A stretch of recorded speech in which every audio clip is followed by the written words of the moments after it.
What is up, guys? Welcome back to the channel and another episode of the Project Boro preview show. Today we're going to be looking ahead to Boro's next league game, of course, at home to newly promoted Portsmouth. The team Boro have not played competitively in the league for 12 years. So in terms of recent head-to-heads and what to expect when these two teams meet, it's a bit of an unknown, to be honest. It's a very, very strange game to sort of look ahead to, this one, because Boro have had a very, very strange start where you could say points don't quite reflect the performances thus far. And you could say the same for Pompey, who've been a part of two absolutely crazy games with crazy circumstances, game-changing circumstances, which we will get into. So before I delve deep into my thoughts on the game, I spoke to the legend that is Tom from the Fournillwrittenalloverit YouTube channel and that Football League podcast for his thoughts on his beloved Pompey. Hi Matt, hope you're well, mate. Here to give you everything you're going to need to know ahead of Pompey's trip to the long trip, to the 650-mile round trip, I should say, to the Riverside this weekend, which I personally and the rest of the boys that I go to the football with are very much looking forward to make and looking forward to seeing you up there as well. I think any Pompey fan that you ask, they would describe it as a more than acceptable start to this championship season. We're probably on, if we're all honest with ourselves, 2 more points than we would expect to be at this stage, given the teams that we faced on paper. Obviously, being a minute or so away from winning the game at Ellen Road is a bit disappointing. And then to have the chances to win it at the weekend against Luton and go down to 10 men and us not capitalise on that was a little bit of an issue. But we've never really been great against 10 men anyway. And I think we could have probably even had a better chance of winning the game had it been 11v11. The game was certainly a better watch when it was that way round. So it's a really buoyant and confident group heading up to the Riverside. We know the test we're going to face. We know Michael Carrick has a group of players that know exactly what is asked of them. It's a very settled group. I like the addition of Tommy Conway. I like Aidan Morris, and I think Emmanuel Latelaf is probably going to score against us. So we are by no means expecting an awful lot from the weekend. Looking forward to making the trip nonetheless, and hopefully we can get something. We've certainly done well on our travels, although it's a small sample size in the Championship so far. Let's hope that continues. Thanks for that, Tom. Can't wait to hopefully see you on Saturday after you've made the hell of a long trip up here. Hopefully we can get together, have a little chat, and maybe get on each other's channels once more. But thank you very much for that, my friends. So, looking at Pompey, as I say, it's very difficult to judge what we might get from Portsmouth because, of course, in their opening league game of the season, they went to Ellen Road and they picked up an unbelievable point. And there are so many ways to which this game could have been completely different, one way or the other. You could argue on one hand that if this game was played 9 out of every 10 times, Leeds would have probably won it 9 of them 10 times. However, Portsmouth were also equally minutes away from an incredible win. And yeah, Leeds had a lot of chances, but they didn't take them.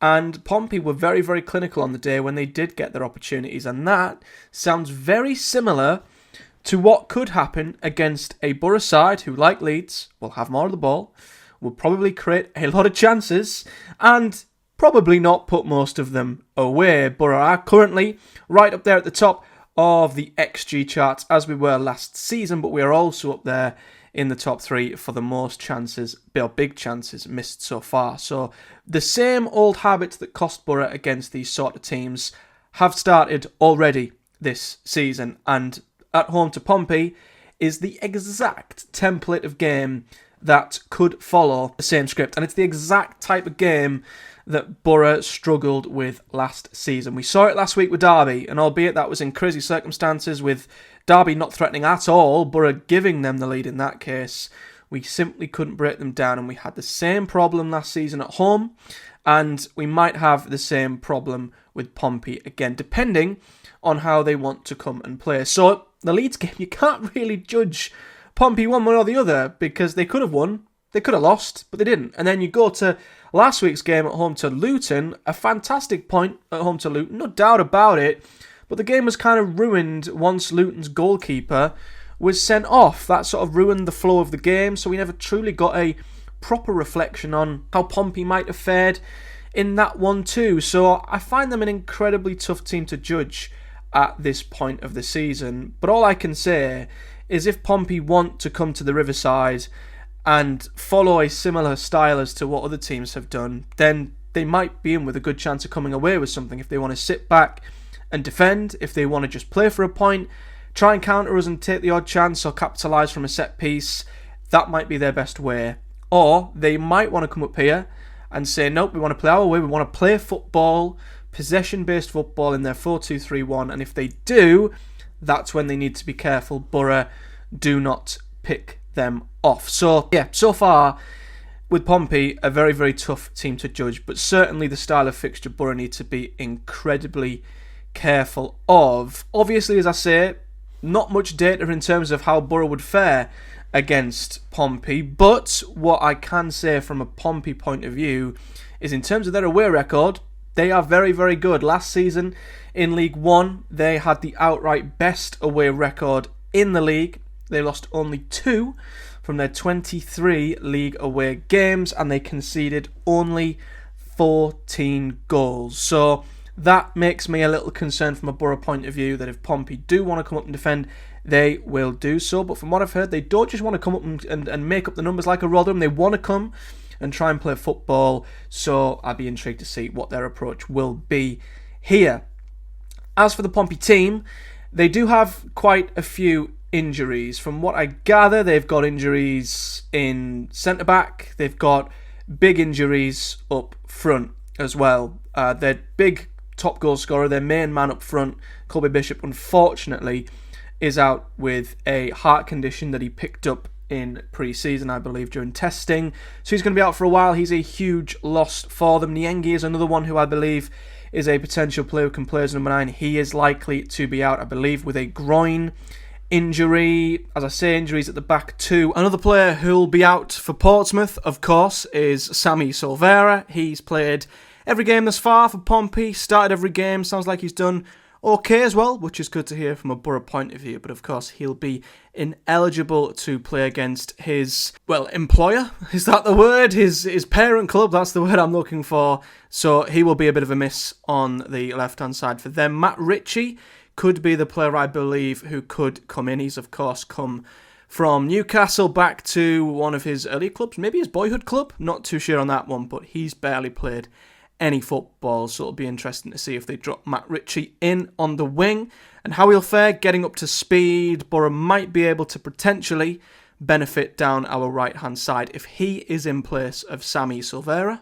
And their most influential player, experienced man, he could be their captain. I believe Marlon Pack did limp off in their last game and is a doubt for this one. And from what I gather, if he's missing out of Pompey's midfield, that could massively hinder how Portsmouth play. So, yeah, Boro could capitalise on the potential injuries that Pompey have at this point, and that might allow us to possibly win the midfield battle and take control of the game, which we should do anyway. So I think Pompey's lack of a steady, reliable number 9 could also help Boro. I'd be intrigued to see if they try and get us down the wings. Obviously, we're going to try and commit our fullbacks forward. Are they going to try and get in behind down the sides? I don't know if they'll try and get through the middle. I think Boro are pretty well stacked in that area of the pitch. So a lot of Portsmouth's hopes might depend on which players come back and which players don't. And again, game state might massively affect this game, as it has done in their opening 2 games thus far. As for Boro, I don't think there'll be too many differences for Boro in this game, if I'm honest. McGree is our only big doubt at the moment. We know Howson probably won't be fit, but Aidan Morris can come in and will do more than a decent enough job. McGree was not training in the open training session that was held at the Riverside on Monday, which makes me think Bergzorg is likely going to still start on the left-hand side. And if he does, I'm more than happy. I think Bergzorg's shown in the last 2 games that he is an incredible threat. He's very good at trying to make things happen. I think especially when we might be coming up against a team who are defending, he did really well, to try and get through and get shots off and make something happen against Derby. Very unlucky when he hit the post.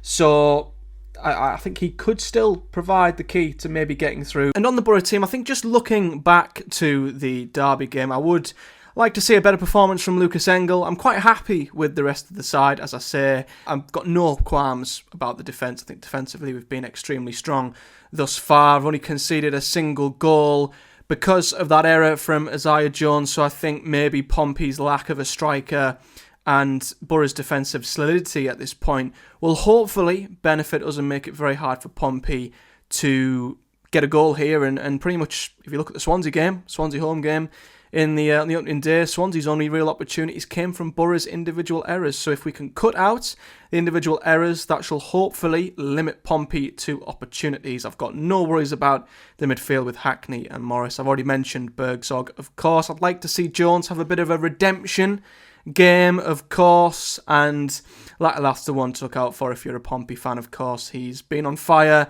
in the Championship end of last season. He started this season pretty well, and more likely than not, if you give him chances, he will put one of them away. Derby benefited from having a very, very low block, really closing down the spaces and stopping Lattilath from benefiting from running in behind or getting beyond any of the centre-halves. So they might want to sit a little bit deeper to combat Lattilath and his pace. However, if they do push up, he might have a lot of fun in behind.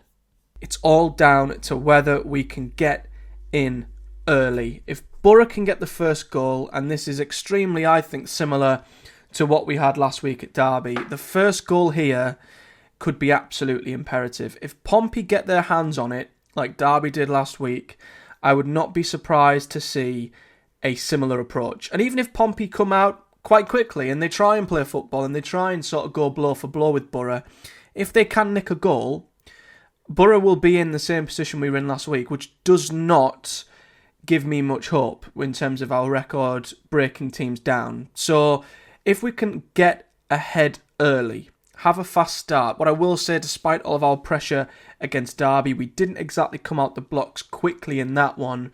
If we can come out quick, get on the score sheet early, I think Pompey could be in a bit of trouble, because then I think the game probably turns into a similar game as it was versus Leeds, where Pompey are coming forward, they're having chances, but equally Boro will be going up the other end and capitalising on the gaps that are going to be left and will be creating plenty of chances. We've seen it, and Derby manager Paul Warne alluded to this straight after he saw Boro beat Leeds in the Cup. You simply cannot commit too many men forward and give Boro that much space, because we will absolutely destroy you. So if we can get the first goal and Pompey have to come out, Boro might be in a position where we can pick them off 2-3-4, and if it does turn into a similar game to the Leeds one, I can't see Pompey getting away with a point if the XG and the chances created by the home side are like that for Boro as they were for Leeds on the opening day. However, if game state has a factor, we've seen how good they can be against a team like Luton, how they can get a point from that.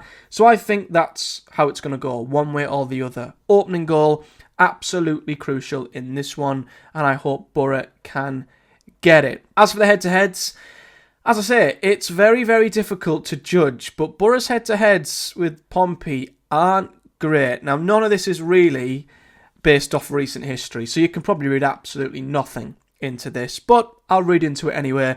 Boro last won in our last meeting with Pompey. The last time we played one another was in 2012 down at Fratton Park when Boro won 3-1. I think we had goals from, it was Barry Robson from the penalty spot, Matty Bates, and maybe Marvin Emnes on that day. However, prior to that Boro win, there were 4 consecutive draws between the two sides, and Boro's last win before that came at Fratton Park in a 2-1 win back in 2008. That very same season, Pompey had their last win at the Riverside, which came in a thumping 4-0 win at the Boro at the start of the 08-09 season, and that came at the end of an unbeaten 14-year spell for Pompey over Boro. Prior to our win in 2008, we'd not beaten Portsmouth since 1994. Now, albeit, we've not actually played each other that consistently over the years. There's periods where we've crossed over for the odd year or two, but we're normally spread apart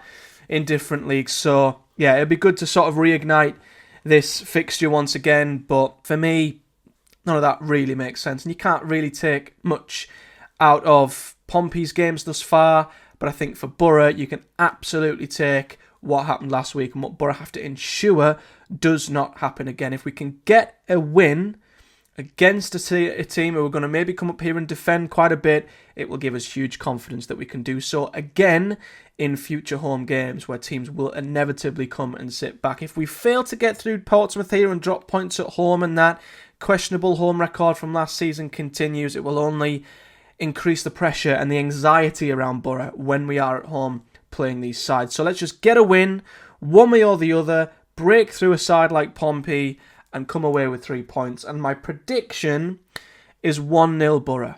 Now, as I say, if we get an early goal, it could be 2-3.